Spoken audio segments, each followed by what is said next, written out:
Oui, bonjour chers fidèles TikTokers et TikTokeuses. Nous sommes mercredi 25 décembre 2024. L'année s'achemine vers sa fin. Je profite justement pour vous présenter mes meilleurs vœux pour l'année qui commence dans 6 jours. Comme c'est le 25 aujourd'hui, les jours de la nativité, à tout le monde, joyeux Noël. Je reviens tout justement pour continuer avec ma première vidéo dans laquelle je parlais de la ville de Jérusalem. Pourquoi j'ai mis l'accent sur cette ville? Parce que j'avais suivi la prédication la semaine passée d'un pasteur congolais qui a fait la prédication tout en commettant, je ne sais pas, il faut appeler ça une erreur, une faute, comme quoi Jésus était enterré en Galilée. Alors il fallait rectifier, je l'avais fait, et je continue parce que j'ai l'impression que voilà, certains de nos pasteurs ne maîtrisent pas vraiment très bien cette ville de Jérusalem. La ville de Jérusalem est considérée 3 fois sainte par les 3 grandes religions du monde. Il y a le christianisme, il y a le judaïsme et il y a l'islam. Pourquoi? Toutes les 3 religions reconnaissent de cette ville de Jérusalem comme leur lieu saint. Pourquoi? Parce que quand vous entrez dans la ville de Jérusalem, et si je vous parle de Jérusalem, c'est parce que moi, personnellement, j'ai eu la chance d'habiter pour quelque temps cette région et j'en connais quelque chose. Quand vous entrez dans la ville de Jérusalem, vous allez attendre. J'allais dire, quand vous entrez dans la ville de Jérusalem, vous attendrez tout justement à la fois les prières des Juifs, les cloches des églises chrétiennes et les appels des prières dans des minérets des mosquées pour les musulmans.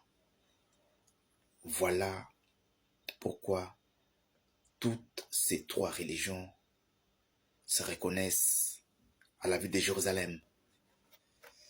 Mais dans nos églises africaines d'une façon générale, et congolaises en particulier, certains de nos pasteurs ont tendance à faire croire que Jérusalem est beaucoup plus saint qu'aux chrétiens, tout en masquant la sainteté de cette ville pour le judaïsme et pour l'islam. Alors, pourquoi cette ville est sainte pour les juifs? Selon la tradition juive,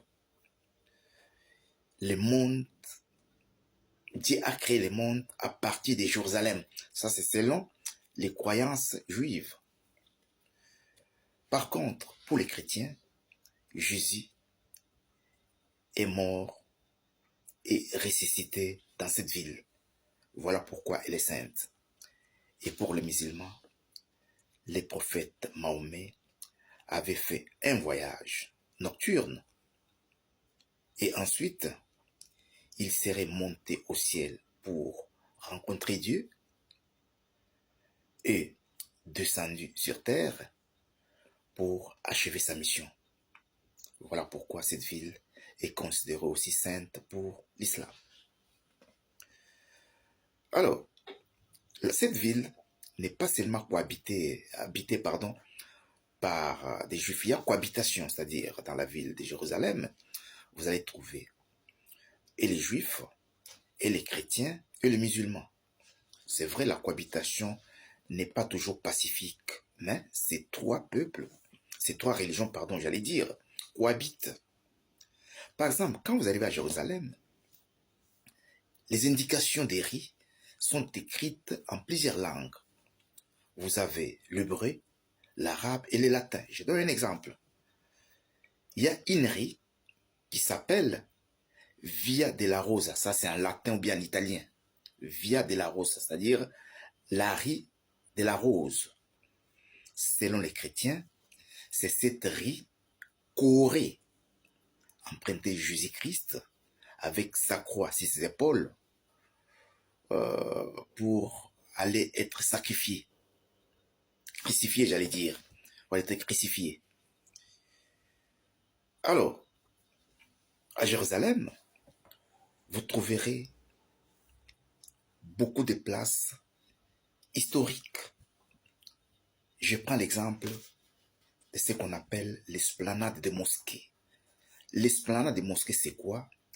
C'est sur cet emplacement qu'a été érigé le deuxième temple de Salomon que les musulmans ou les arabes ont érigé beaucoup d'édifices islamiques. L'exemple de la plus grande, la troisième plus grande mosquée au monde, et pour les musulmans, qu'on appelle la mosquée d'Al-Aqsa ou bien Masjid Al-Aqsa, c'est-à-dire la mosquée d'Al-Aqsa, c'est ça le nom, voilà. Donc, sur ces lieux-là, sur cet emplacement où était érigé le deuxième temple de Salomon, c'est là où on est allé construire justement cette église, ces mosquées-là. Alors, dans la même ville de Jérusalem, vous avez ce qu'on appelle les dômes de rochers. Les dômes de rochers, c'est quoi?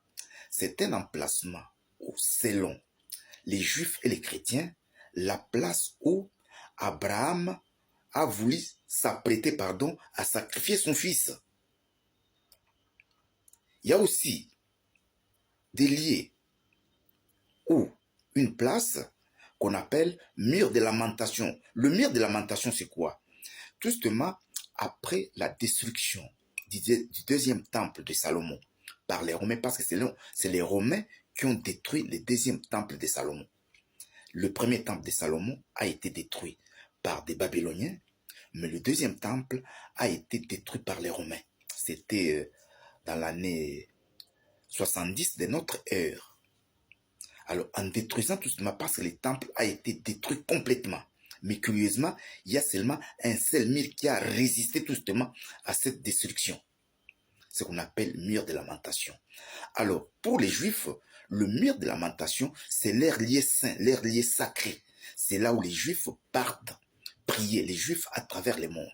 Que ce soit les Juifs d'Israël ou les Juifs de la diaspora, rentrent pour aller prier à ces lieux, à ce mur qu'on appelle mur de lamentation. Là, il y a des prières et de pleurs. Pourquoi? Voilà pourquoi on appelle ce mur-là, la place-là, le mur-là, mur de lamentation.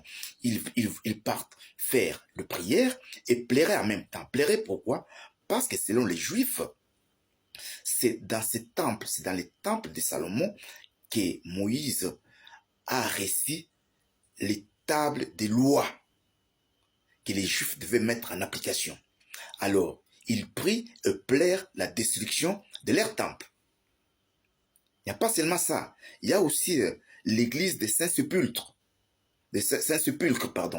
L'église des Saint-Sépulcres. L'église des Saint-Sépulcres, c'est quoi? Pour les chrétiens, c'est là où Jésus a été enterré et ressuscité. C'est sur cette place qu'on a construit justement cette église, l'église des Saint-Sépulcres. Parce qu'il y a justement les tombeaux de Jésus qui est là. C'est sur cette place qu'on a construit cette église, l'église des Saint-Sépulcres. C'est-à-dire, à Jérusalem, il y a plusieurs places touristiques et historiques, quoi. Hein? Et puis, je dois interpeller les gens ici. Voilà, la cohabitation aussi entre juifs et chrétiens a été toujours difficile. Même moi, parfois, je n'arrive pas à comprendre comment est-ce que juifs et chrétiens cohabitent difficilement. Pour les chrétiens, accusent des juifs d'être responsables de la mort de Jésus. Les juifs, pardon, les chrétiens accusent des juifs d'être responsables de la mort de Jésus. Donc, Jérusalem, c'est une ville sainte, pas seulement pour des chrétiens, mais pour les trois religions monothéistes dont je viens d'évoquer. Donc, c'était justement